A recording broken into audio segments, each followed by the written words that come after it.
Rodrigo Duterte na magsumite ng kanilang posisyon kaugnay sa patuloy niyang pagkakadetine na may deadline na sa May 8, 2026. Ayon sa Trial Chamber 3, regular na nire-review ang pre-trial detention every 120 days alinsunod sa Rome Statute. Ilang beses na pinagtibay ng korte ang pananatili ni FPRRD sa kustodiya kabilang ang mga desisyon noong 2025 at unang bahagi ng 2026. Gayunman, binigyan muli ng pagkakataon ng prosekusyon at ang depensa na mag-ain ng bagong obserbasyon, lalo na kung may nagbago sa sitwasyon na maaring makaapekto sa desisyon kung mananatili siya sa detention o maaari siyang palayain, may kondisyon man o wala. Attorney Sal, ano pong pagkakaiba dito sa gagawin nilang obserbasyon doon sa ihahain na or yung mga inihain dati na interim release kay dating Pangulong Duterte? Alam po ninyo yung ICC niya. Regular nga silang, sabi nila, parang 60 days yata. Titingnan nila kung kumusta ba ang kondisyon ng akusado. Yung mga nakakulong sa ICC, in this particular case, si Presidente Duterte, titingnan daw nila kung pwedeng bigyan ng pansamantalang paglaya batay doon sa kondisyon ng Presidente Duterte.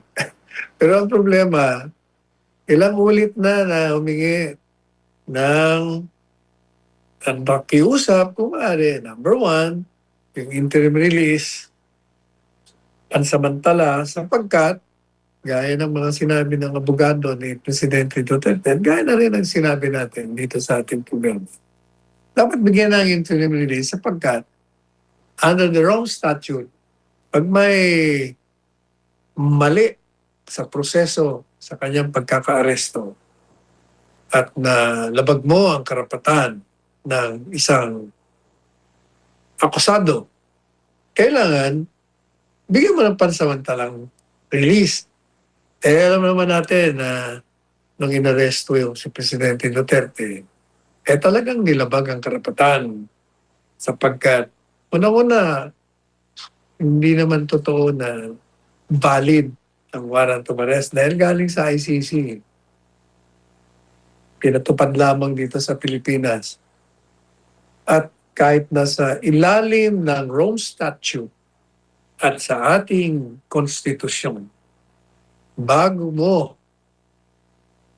arestuhin at bago mo ikulong, kailangan dumaan sa isang process na tinatawag na pagkakataon na questionin yung pag-aaresto sa kanya.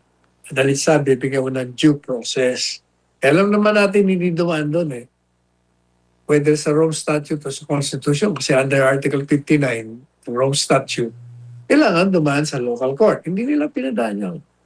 Madaling sabi, dapat nga, on that basis alone, bigyan mo ng pansamantalang release. Hindi pinagbigyan. Humingi na naman sila, pwede ba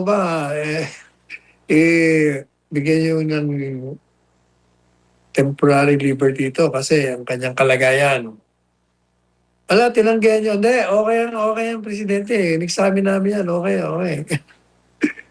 Pagkatapos, another one. Yun naman sa cognitive function niya, may diferensya. Marami ang dinaramdam ng may sakit Hindi ko pwedeng humarap sa hukuman ganyan. Tinanggihan din. Hindi pwedeng i-release yan. Eto na naman tayo. Titingnan naman daw nila ang kalusugan. Ang problema ginawa na nga nila yan. Wala namang, parang paulit-ulit lang. Parang balat kayo din. Parang pareho nitong impeachment. Committee on Justice. Pero sila sinusunod na script. Lahat yan. Puro moro-moro. Yung Senate Blue Ribbon investigation, moro-moro din. Ito rin, mukhang moro-moro din. Ang kunya-kunyari lang, ini-evaluate. Di ba? Tandaan nyo, in-evaluate yan. Last time nung nandun kami sa Dahig, yung confirmation of charges, yung last day. Pinag-usapan nila yan. Ang prosecution, siyempre kontra. Ang depensa, pinakita na talagang may difference, may masama talaga ang kalagayan. Wala, denied. Ito na naman tayo, panglima na yan. Kaya sana ho, talagang tingnan nilang mabuti ang kalagayan ng Presidente Duterte. Dahil sa kanyang edad, dahil sa marami siyang nararamdaman, pagbigyan naman nila. Matagal na nakakulong doon. Ilang buwan na ba nakakulong doon? Palagay ko papasok na dyan yung compassion, yung human considerations dahil sa kanyang medical condition. Pero, ewan natin ha. Sabihin na naman ni Laksan, nanguhula ka na naman. Kasi sa galaw ng ICC, parang talagang ayaw nilang pakawalan to kahit pansamantala. Sabihin na naman nila, naku, mapanganib na i-release yan dahil masyado pang ma-impluensya. Sa lahat naman ng ma-impluensya, nakakulong doon, walang magawa. Natiling, nakabilanggo. Meron bang ma-impluensyang nakulong, na-aresto? Yun ba? Yun lang, simple. Sentido ko muna tinatawag. Pero, sige, manalangin mo tayo. Hope.